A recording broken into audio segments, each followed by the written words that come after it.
I grew up in North Little Rock. I graduated from North Little Rock High School in 2005, and I struggled to gain employment after graduation, which is one of the reasons that I decided to do Project Search. The first day was like the first day of school. I was so excited, and I learned a lot. It really helped me grow as a person. They will teach you the skills that you need to know. So like if you have trouble maybe working on phones, they may build your confidence working on phones. Or if you're not a good communicator, they may work on the communicating skills with you. Project Search is an international program for young adults with disabilities. ACH not only provides internship training for these young adults, but they also provide mentoring within the different departments that support the young adults in learning more skill sets to help them find employment when the program's over. I was really excited to learn about Project Search and how it fits with the hospital's mission. This program helps create a healthier tomorrow for the young people who are interns in Project Search. They might have thought their future was limited. Through our program, we can open doors for them and help them have a really healthy tomorrow. As a patient access representative at Children's, I check people in for their appointments. I reschedule appointments for the dental clinic. I take phone calls, return voicemails, things of that nature. It feels amazing to be able to get back to ACH. I spent a good majority of my early life here with physical therapy and everything, and they helped me learn how to walk and do things independently. So now that I can kind of give back in a way with my time, it just makes me feel so good to thank them in my way for helping me. These young adults get all different types of experience, not just hospital work. They may do inventory, or they may work in the mailroom, or they're working on customer services. So it's not just one type of job, it's learning skill sets that can be transferable after the program. Project Search helped me with my social skills, independent skills, and helped me to get a full-time job. I would say to someone who is interested in Project Search that you should do it because that one chance of a lifetime is a good program for young adults with disabilities. Project Search has helped me become more of an independent adult. For the first time in my life after I was employed with Children's, I no longer qualified for any kind of low-income assistance, so no food stamps, no SSI, anything like that. Perhaps my biggest accomplishment was being able to pay for a cruise all by myself and go to Mexico with the paycheck that I had earned from Children's, thanks to Project Search. It is so amazing to be independent and not have to rely on the government. I can't put it into words. It just changed my life. This program is successful because of a collaboration between Arkansas Rehabilitation Services, Arkansas Children's Hospital, and Access. Access, as a partner, we provide the instructor coordinator and both job coaches that are on site full-time, and they support the interns in their internships so they can be successful as possible. It is part of the mission of Arkansas Rehabilitation Services to promote competitive and integrated employment and use the federal funds that are given to our agency to do that. With Project Search being an internationally recognized model for employment of people with disabilities, it was a perfect fit for ARS to be involved. This program has been so successful in laying a groundwork, a foundation, a pathway for these individuals to find success as they move forward. We've given them skills, they've got a resume to build upon, they can be a successful member of society working in any number of jobs, maybe right here at Arkansas Children's Hospital, but wherever they choose. I call that success. I think that is proof of a terrific program.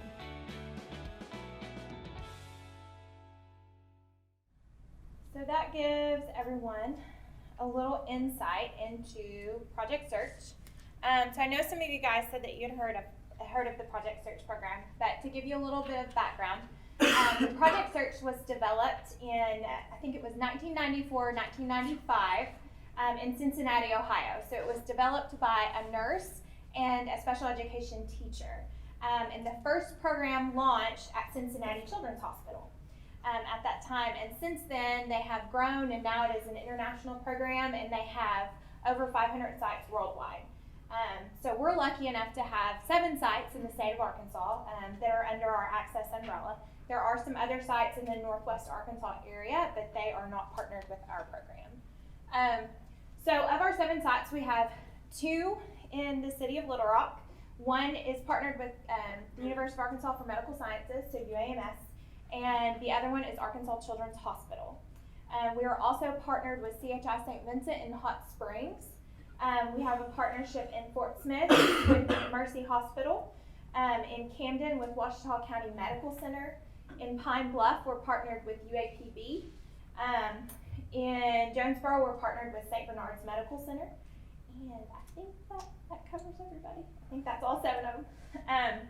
So it's really awesome to see this program that started at UAMS from a partnership with Jenny Adams came together.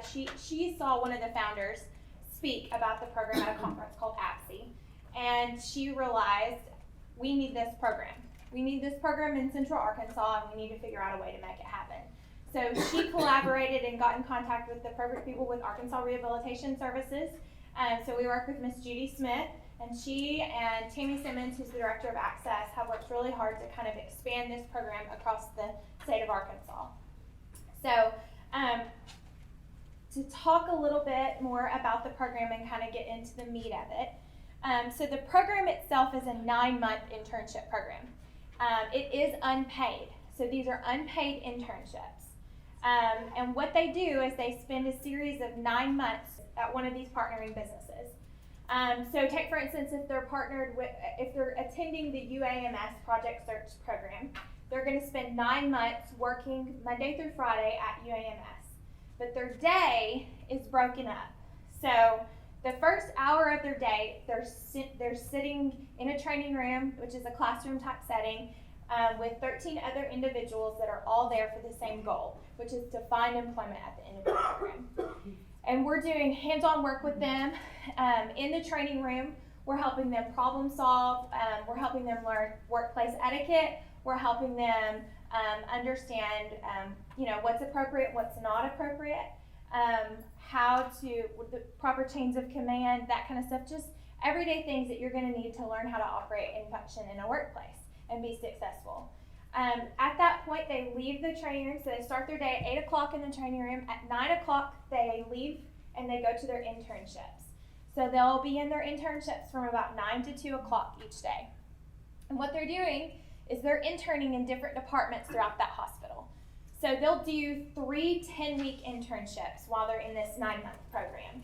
So the first few weeks of the program is basically orientation for them, helping them learn to navigate the hospital.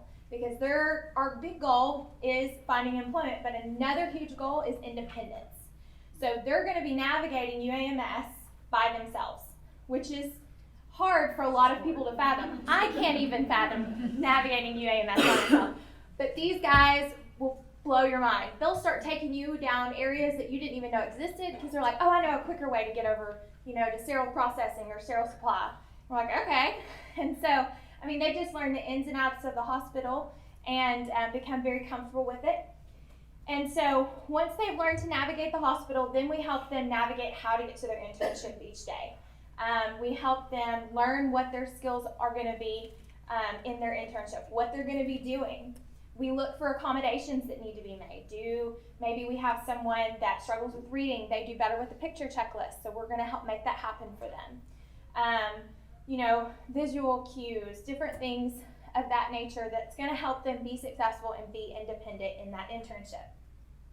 That's where our team at each one of these sites comes into play. So we have one instructor coordinator, and at almost all of our sites, we have two skills trainers. So those skills trainers and that instructor coordinator will be working one-on-one with these interns throughout the time that they're there. So they stagger start new internships, so that way they can spend a full day with the specific intern and make sure that they understand everything that they're doing. And then they're heavy in the beginning with our interns, and then they slowly fade away. Because the goal is we want them to be independent.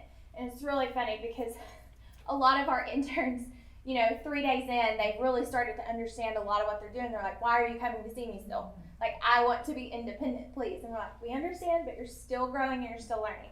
So after about 2 weeks of just kind of working pretty heavily with them, we've really started to fade back. And by the end of that 10 weeks, we're checking on them maybe twice a week, just unless there's an issue or they're needing to learn a new skill. So it's a pretty cool process to watch them grow and learn.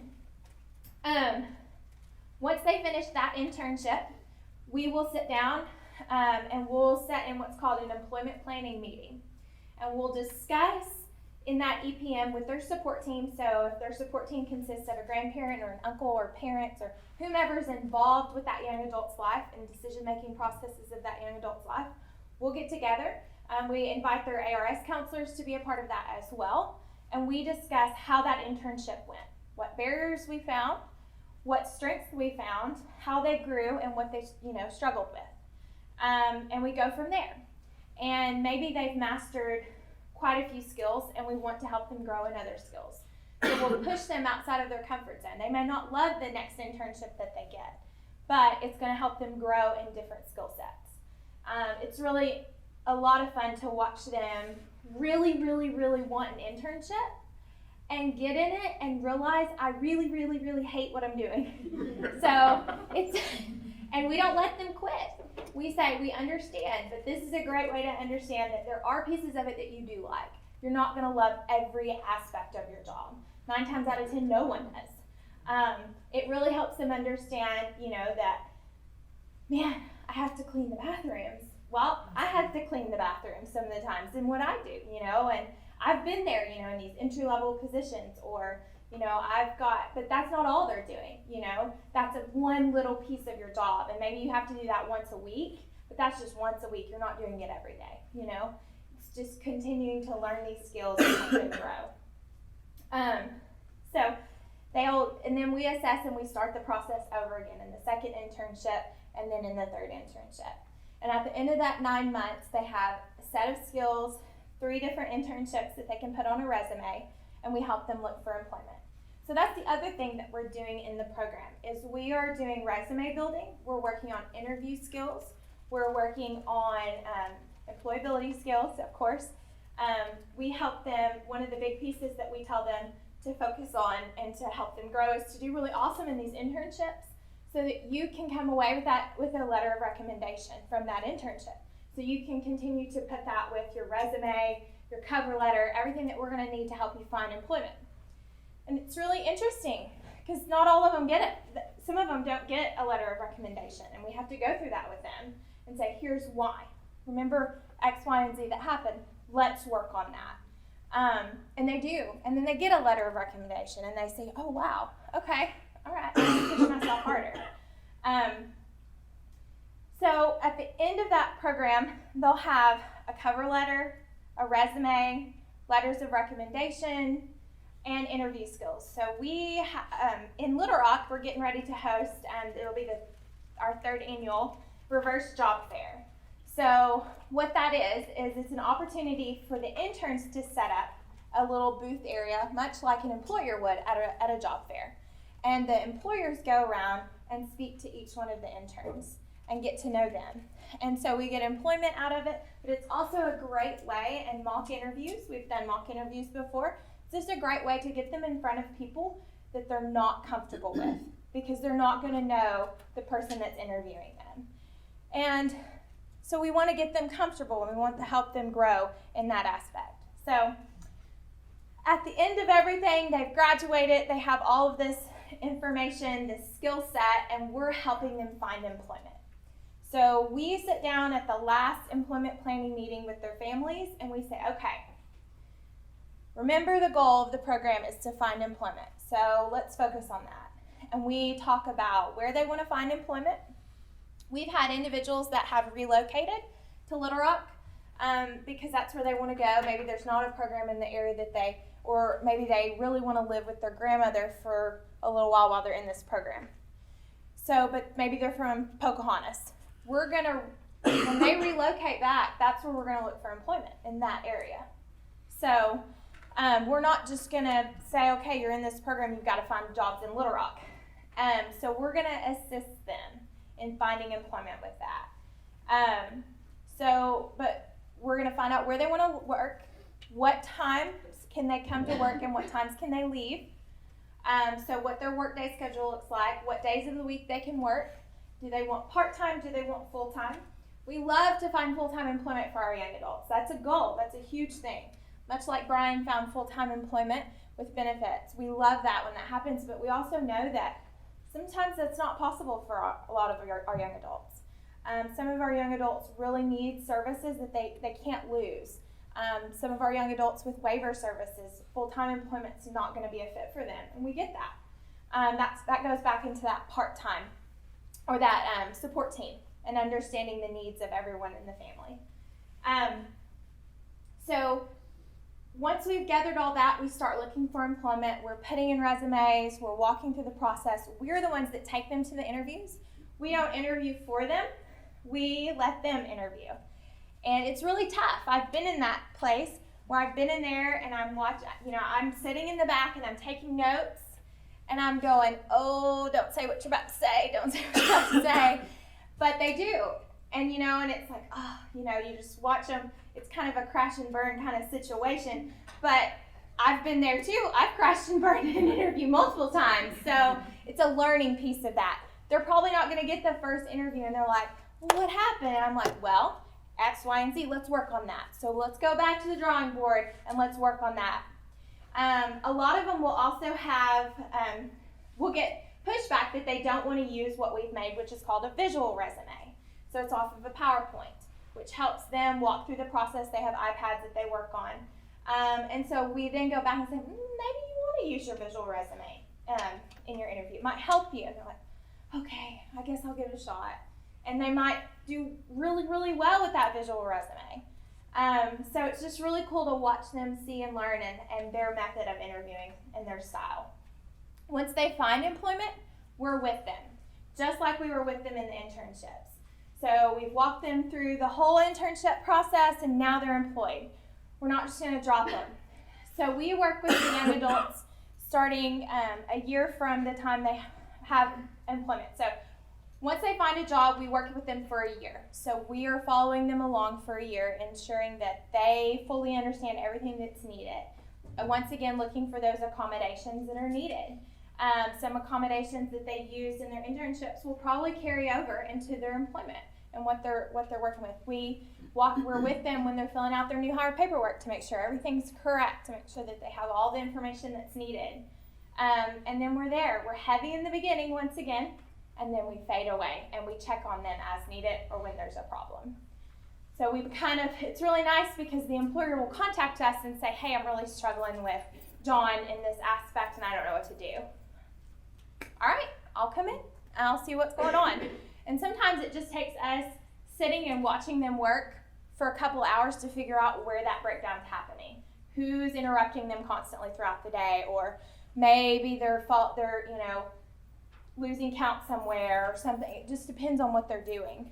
So Jenny Adams talks about she sat and watched somebody for 8 hours one day, just sitting and watching them work and how their day went to figure out where the breakdowns were happening in their job so that we can fix them. And that's our job to do that as the skills trainers and instructor coordinators. So that's a lot of information to take in. But anyway, I'm happy to answer any questions or anything that you might have. Yes. How many do you take at one time into the program? So, yes. So that is one thing. There's an application process for the program. And then there's an interview and an assessment day. And we're getting ready to start interview and assessment day in April for this upcoming 2020-2021 internship program year. So after interview and assessment day, our partners and our teams will get together. We'll look over the interviews and assessments of each individual, and 13 applicants are picked from that to apply to be in the program. So not everybody that applies gets in. But the great thing is 18 to 35. You can be, so maybe you don't get in your first year. You could get in and apply, a year from then and get in again. So we've had individuals that didn't get in the first year, reapplied, worked on some stuff, and got in the next year. So, but it's 18 to 35. I guess I should talk to you a little bit about qualifications. I skipped over that. So 18 to 35 years of age, have a diagnosed disability and qualify with Arkansas Rehabilitation Services, and have graduated from high school, have a GED or a certificate of completion. So all of those things, so you don't have to have a GED and a certificate of completion, just one of those things. So to qualify for the program. So. And then how many do you have that you're following in the year of their job? How many can you carry at a time per site? So there'll be 13 that are working, and then 13 new that come in, and then they fall off. So it's kind of at all times we've got 26 individuals. Okay, that's what. Mm-hmm. Yes. Do you have a plan to expand and outside your 7 existing sites? We would like to, I'm sure. It's kind of not our call. That's above me. I do know that Arkansas Rehabilitation Services and Access work really closely together and kind of figure out where would be the best places to go. For now, 7 is where we're staying. But I do know that potentially in the future there could be more sites that open up. Friendship has a site in Russellville. I don't know who they're partnered with in Russellville. And then I know that Friendship expanded to Northwest Arkansas, and they're partnered, I believe, with Embassy Suites. And then I know that Lifestyles has a program with the Fayetteville Hospital. Hospitals with St. Mary's Hospital. Okay. So they're not in our under the Access umbrella partnership, but there are programs out there in those areas. Any other questions? Yes. Is there a cost? So ARS pays for the program. So as long as they qualify with Arkansas Rehabilitation Services, ARS will fit the cost for that piece. Applications for our program have closed for the August 2020 because we run on the academic calendar. So our program is August to May. They would graduate in May. And we have some summer activities before our program starts with the upcoming year. But applications for the 2021-2022 program year will open in October. So, any other questions? And I've got some flyers I can leave in the back. And then projectsearcharkansas.org is our website. That's where applications can be found, as well as more information and contact information for if you want to set up a tour or just want to talk more about the program. All right. Thank you. Thank you, Erin.